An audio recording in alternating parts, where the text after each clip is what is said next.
there is a specific kind of horror that comes from disappearing in a crowd. It violates our most basic social contract, that safety exists in numbers. For the state of Michigan, that nightmare began on a foggy October night in 2014, at a Halloween party so massive it felt like a small city. And for two-year-old Chelsea Brooke, the costume she spent months hand-stitching a vibrant green poison ivy dress would become not just a symbol of her creativity, but the silent evidence that eventually led a killer to justice. To understand the tragedy, you have to picture the scene. Monroe County. A desolate field, an abandoned hangar, and 600 people hidden behind latex masks and elaborate makeup. The roar of rock music, the flow of cheap alcohol, and absolute oblivious chaos. Chelsea was the lifeblood of that party. She wasn't just attending, she was performing. Her red hair glowed under the spotlights as she danced, her home-sewn leaves rustling with every move. She was the embodiment of the holiday vibrant, safe, and visible. But around 3 a.m., in the thick of the fog, Chelsea simply ceased to exist. No screams, no signs of a struggle.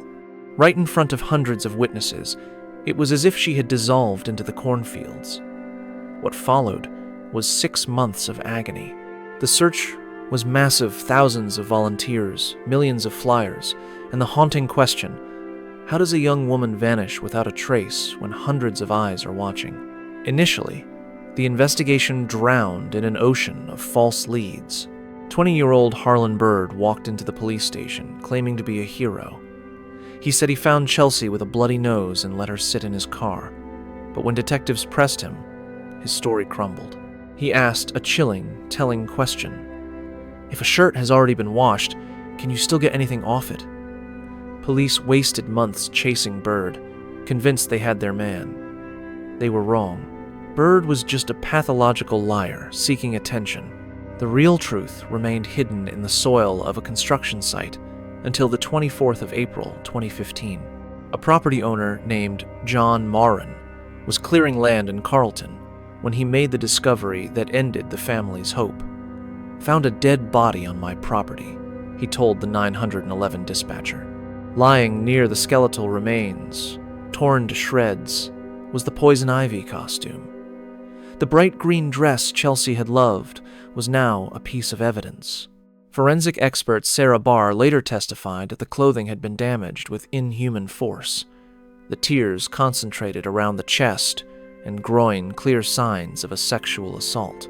But on those scraps of fabric, criminologists struck gold, skin cells, and the killer's DNA. The profile led straight to 27-year-old Daniel Clay. To his neighbors, he was an ordinary guy. To his girlfriend, he was a partner.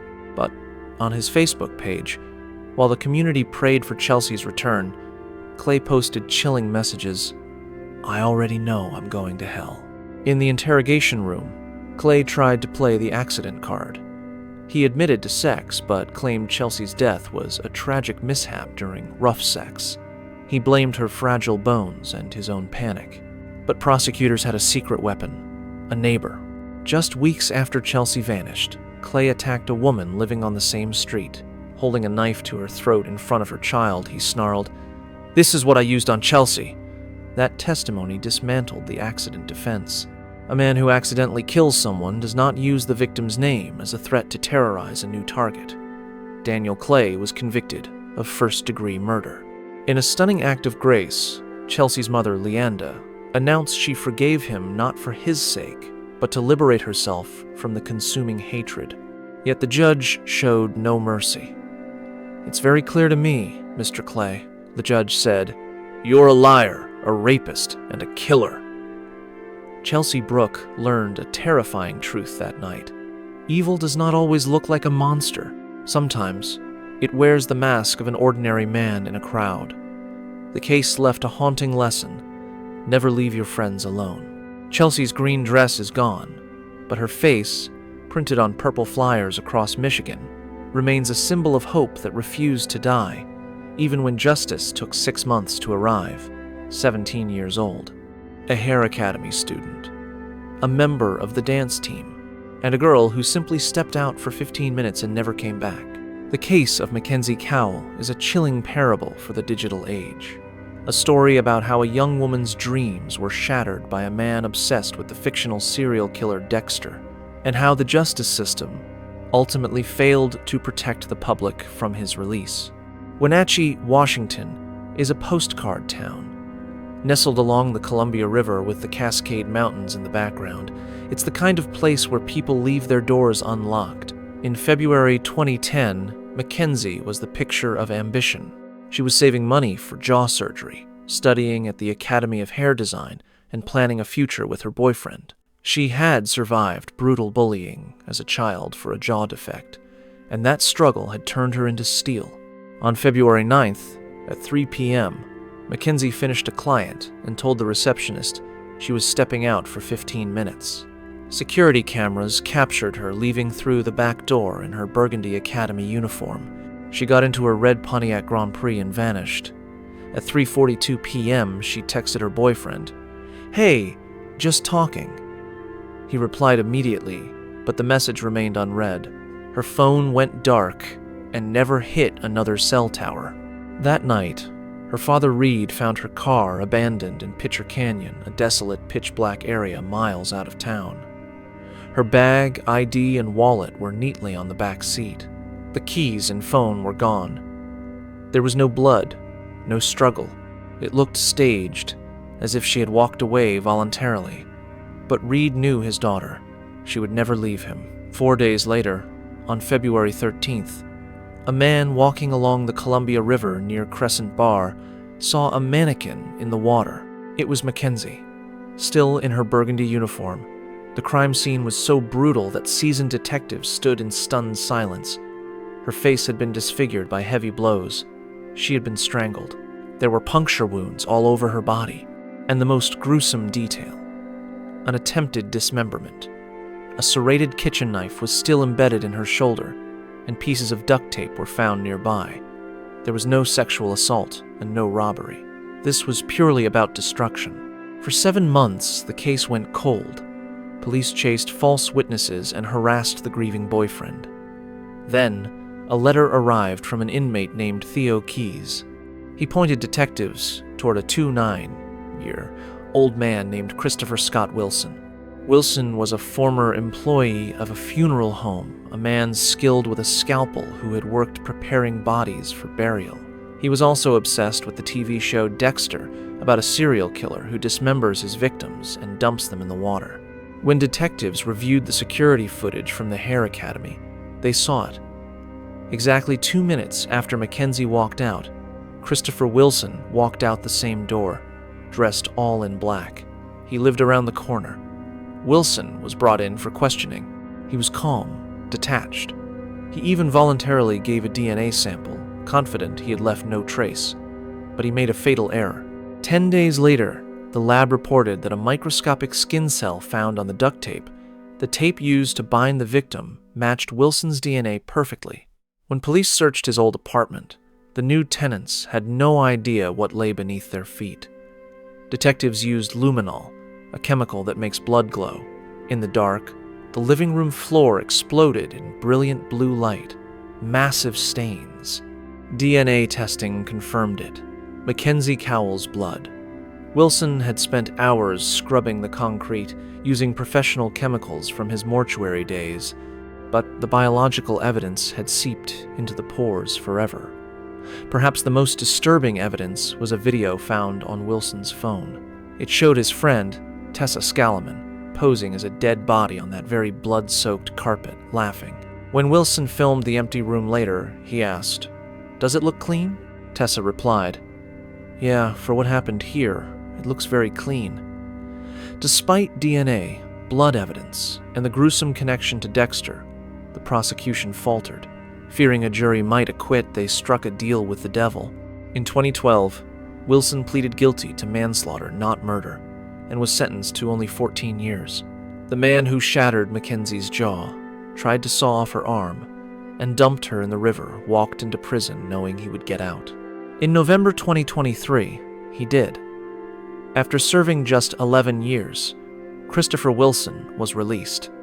He is in his early 40s. He can move states, change his name, and start over.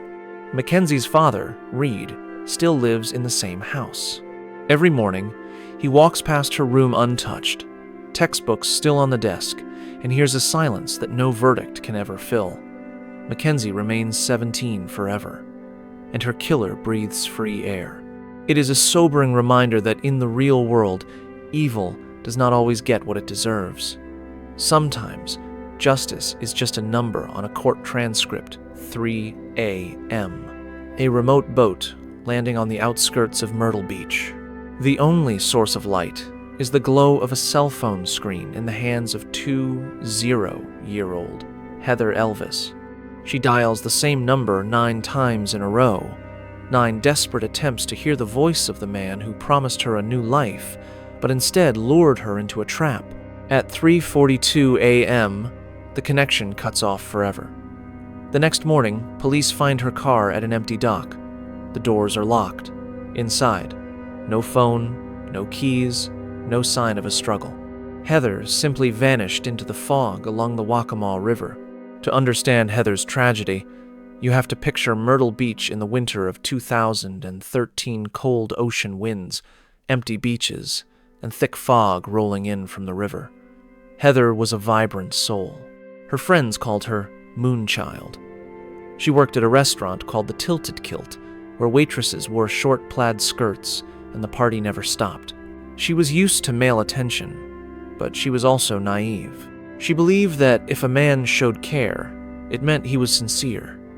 That man was Sidney Moore, a 37-year-old technician who fixed freezers and ovens. He began bringing Heather coffee in the mornings, listening to her dreams of becoming a makeup artist. For a 20-year-old, a stable older man felt like a rock. But Sidney hit a crucial detail: his marriage. He had been married to Tammy Moore for years, and the marriage was far from perfect. Sidney told Heather the classic cheater's story. "We're like roommates. The love is gone." Heather believed him. If Sidney was a quiet current, Tammy was a force of nature, one that destroyed everything in its path. Tammy didn't just love her husband. She possessed him. When she discovered the affair, she didn't file for divorce. Instead, she turned Sidney's life into a living nightmare. She forced him to get a tattoo of her name above his genitals. She took away all his means of communication. And most disturbingly, to prevent him from sneaking out at night, Tammy began handcuffing Sidney to the bed while she slept. All of Tammy's hatred was redirected toward Heather. She launched a campaign of terror, dozens of calls to the Tilted Kilt, screaming that Heather was a homewrecker. She sent Heather explicit photos of herself and Sidney with cruel captions. "See? He always comes back to his owner." Heather tried to cut things off, but Sidney wouldn't let her go. By November 2013, Heather noticed changes in her body.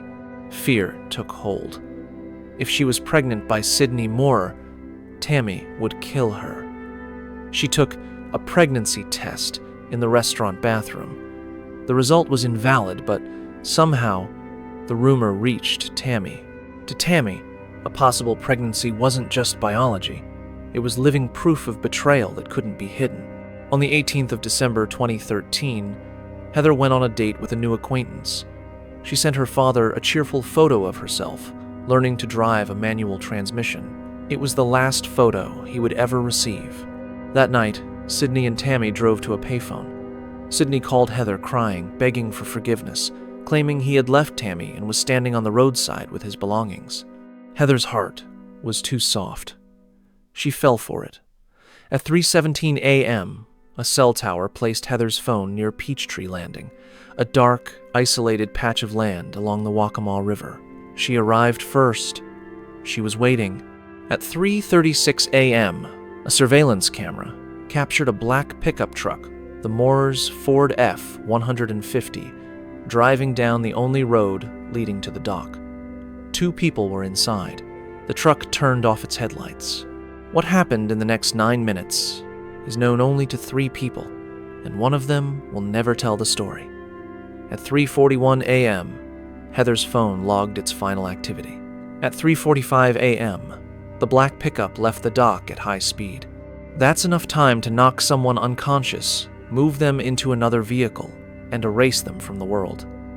Heather Elvis was never seen again. Her body has never been found. Investigators later discovered that Sydney and Tammy had installed a new surveillance system at their home just 2 days after Heather's disappearance. Conveniently, the old system had malfunctioned on the night of December 18th. New footage showed Sydney obsessively scrubbing his pickup truck with industrial cleaner while Tammy directed him and burned bags of evidence in a backyard barrel. The prosecution couldn't prove murder without a body, so they charged the Moorers with kidnapping and criminal conspiracy crimes that rely on digital evidence. Phone records, GPS data, and surveillance footage created a 3D map of predator and prey moving through the city like a deadly dance. In 2018, Tammy was convicted and sentenced to 30 years. Sydney followed in 2019, also receiving 30 years.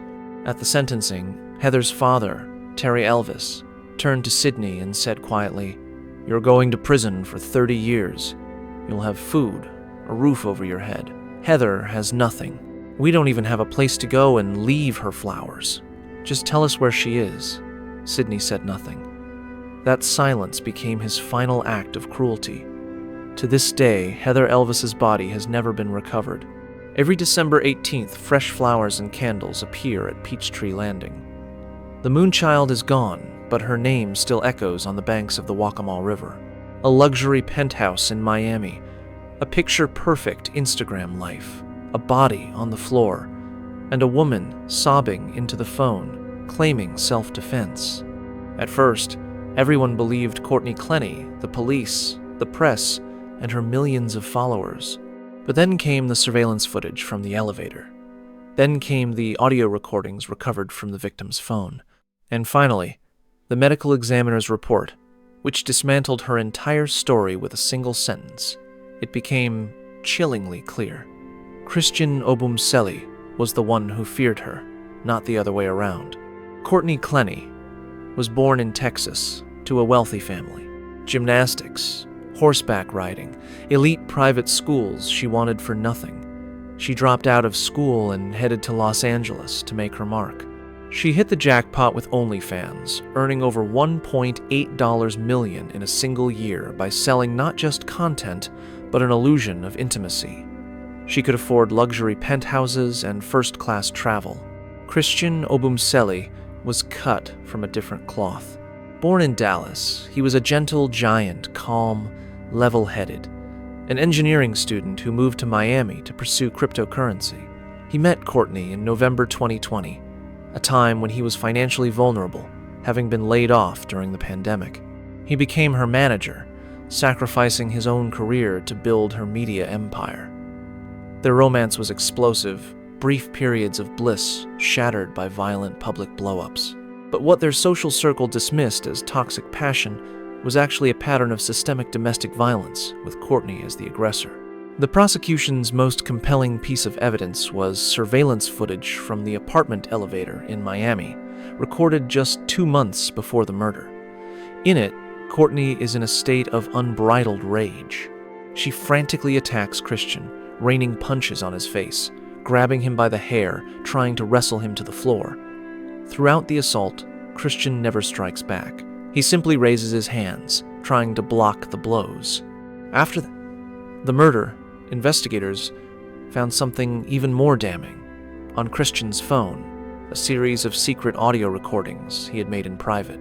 In one recording, Courtney shrieks at him for 20 minutes simply because he didn't tell her exactly where he was going for a walk. She hurls racial slurs at him, repeatedly using the N-word. She threatens to kill him.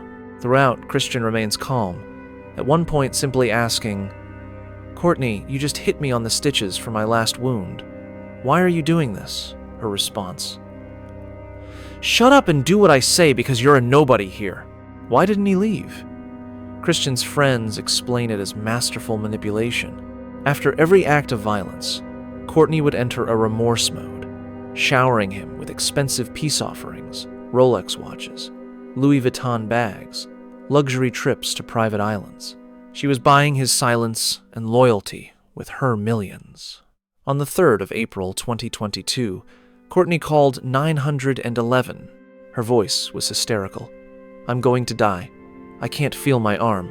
My boyfriend is dying." She claimed Christian had been coming at her, and she threw a knife in self-defense. But the medical examiner determined that the knife entered Christian's chest approximately 3 inches deep, piercing the subclavian artery. Such a wound is impossible from a knife thrown from 10 feet away. It was a direct, targeted downward thrust delivered at close range with immense force. Courtney was diagnosed with borderline personality disorder and severe alcohol dependency. The stabbing was an act of total control, a desperate, twisted attempt to keep him from leaving. Christian, a strong young man, could have easily overpowered her, but he didn't. He was paralyzed by the reality of the justice system. If he, a black man, so much as laid a finger on a high-profile white woman, he would be behind bars in an instant. Following Christian's death, Courtney was not immediately arrested. Her attorney convinced detectives it was self-defense. She checked into a clinic for 3 days. Just a week later, photos went viral. Courtney was spotted sitting in the bar of a luxury Miami hotel with her father, calmly sipping cocktails. Her arms showed no bruises, nothing to support her claim that Christian had been strangling her. In August 2022, Courtney was finally arrested in Hawaii, where she was purportedly undergoing treatment for alcohol addiction. She has been held in custody without bond ever since. As of 2026, the trial has been pushed back multiple times, and Courtney remains behind bars, fighting to keep her OnlyFans content out of the courtroom. Her parents were arrested for possessing Christian's laptop and discussing how to bypass the password, though those charges were later dropped due to legal technicalities. Courtney Clenny wanted to be famous. She got her wish, but not as a successful model. She will forever be remembered as the woman who traded reality and love for a bloody headline. Behind the perfect face on the smartphone screen lies an abyss, and sometimes, when you look into it, it looks back. She left her small-town life in South Dakota with $20 in her pocket and a copper penny her mother gave her for luck. 19-year-old Morgan Bauer dreamed of Atlanta's bright lights, but instead of a red carpet, she found the harsh underbelly of the metropolis, questionable jobs, cheap motels, and constant fear. Then, on an unremarkable evening, she simply vanished. For 7 years, she was just a line in a missing persons archive, a ghost, sought only by her grief-stricken mother. But the truth, as they say, knows how to wait. Nearly a decade later, the earth spoke. Morgan Bauer had an indomitable character. Her body bore many tattoos, but one seemed like an ominous prophecy. On her wrist was the phrase, "Everything you love can be taken away, so live like it's your last day." In February 2016, she flew to Atlanta with a backpack and a plan. She'd found housing through Craigslist, helping a homeowner with chores in exchange for a free room. But within 24 hours, the homeowner threw her belongings onto the street after a minor dispute. Morgan was proud and stubborn. She didn't call her mother for a return ticket. Instead, she checked into a cheap roadside motel and began looking for work. She was an experienced waitress, but in Georgia, she hit a bureaucratic wall. Most reputable establishments required original identification, and she only had copies. Desperation led her to a nightclub called Top of Gainesville, a strip club where management looked the other way regarding documents. It wasn't her dream job, but it was the only way to survive. There, she met Caitlin Gouch, a fellow performer, and Caitlin's boyfriend, 3-year-old Jonathan Warren. They offered friendship. It became her death sentence. On the evening of February 25th, 2016, Morgan worked her shift. Surveillance cameras captured her leaving the club with Caitlin and Jonathan. She looked calm. She trusted them. The next morning, her social media feed went silent. Her phone was switched off. Her mother, Cher Keenan, immediately contacted Atlanta police. The response was dismissive. "Your daughter is 19. She's an adult. Maybe she just decided to start fresh." But Cher did not give up.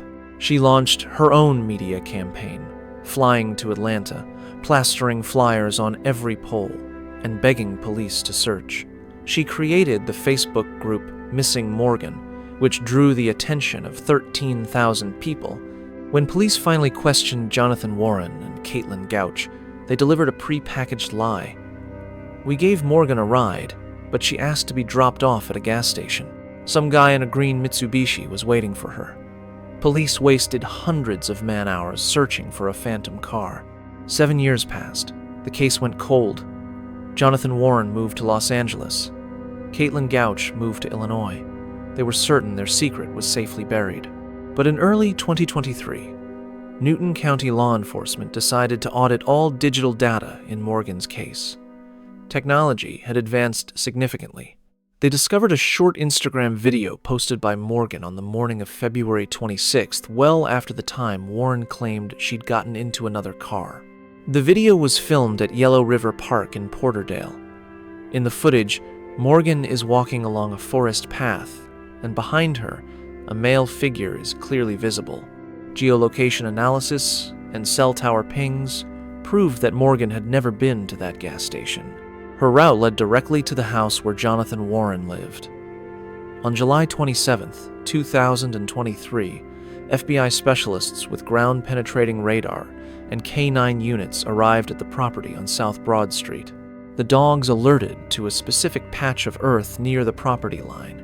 After hours of excavation, fragments of human bone began to emerge. The bones were heavily fragmented evidence of an attempt to completely destroy the body using mechanical tools and high temperatures. DNA testing confirmed the horror. It was Morgan Bauer. She had been buried in that backyard for 7 years and 5 months. What the detainees revealed during interrogations made seasoned homicide detectives shudder. Jonathan Warren confessed that he strangled Morgan during a conflict. But then came the unspeakable part. Over the next several days, Warren committed acts of necrophilia against the victim's body. Caitlin Gouch, according to the prosecution, actively assisted in the destruction of evidence. Morgan had been professionally dismembered. Her remains were burned in a metal barrel, and what didn't succumb to the fire was buried in a deep pit. Investigators found videos on Caitlin's social media where she enthusiastically discussed serial killers and bragged about her collection of surgical knives. For this couple, the murder had been a horrific biological experiment. In early 2024, Jonathan Warren pleaded guilty to first-degree murder to avoid the death penalty. He was sentenced to life in prison without parole. Caitlin Gouch remains in custody awaiting sentencing, with Warren agreeing to testify against her as the prosecution's lead witness. For Cher Keenan, the 7 years of hell ended with the bitter truth. She brought her daughter's remains back to South Dakota. "I promised her I wouldn't leave her in that foreign soil," Cher said. "Morgan Bauer will forever remain 19. Her name has become a symbol that the truth always finds its way out, even when buried 2 meters deep for 7 long years."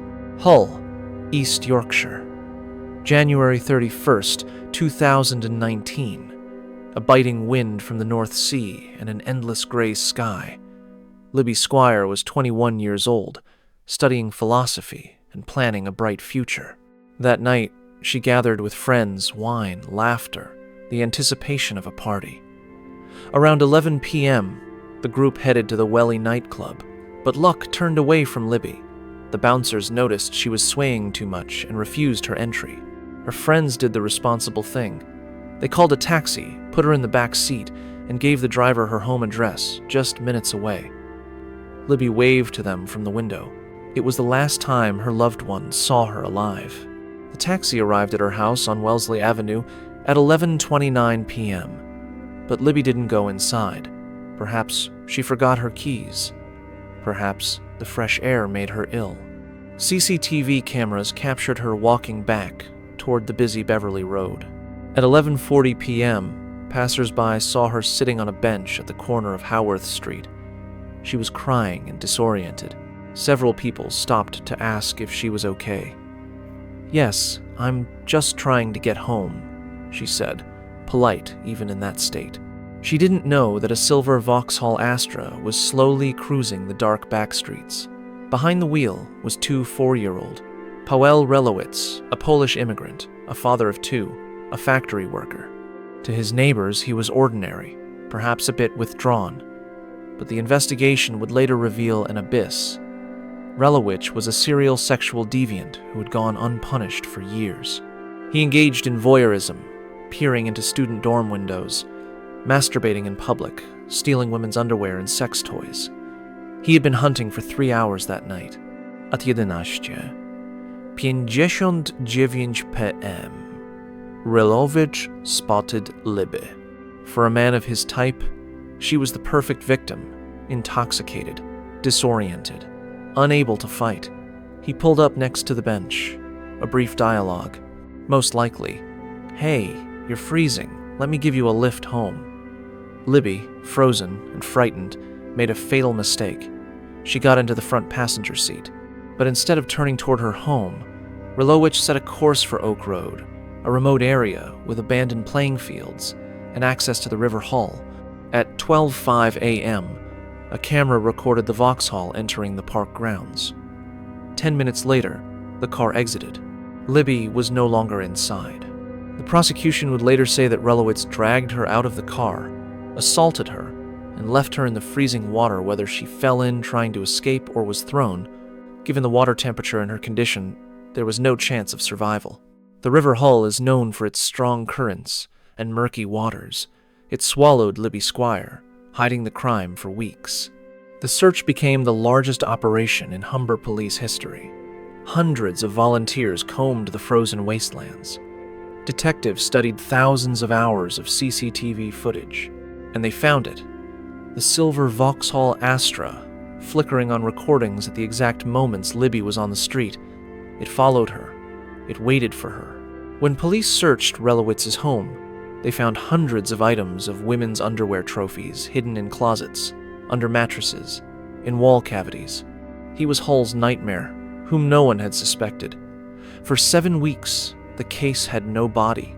Then, on March 20th, a fishing vessel in the Humber estuary spotted something in the water dozens of kilometers from where Libby vanished. Despite being in salt water for nearly 2 months, the cold North Sea had preserved her.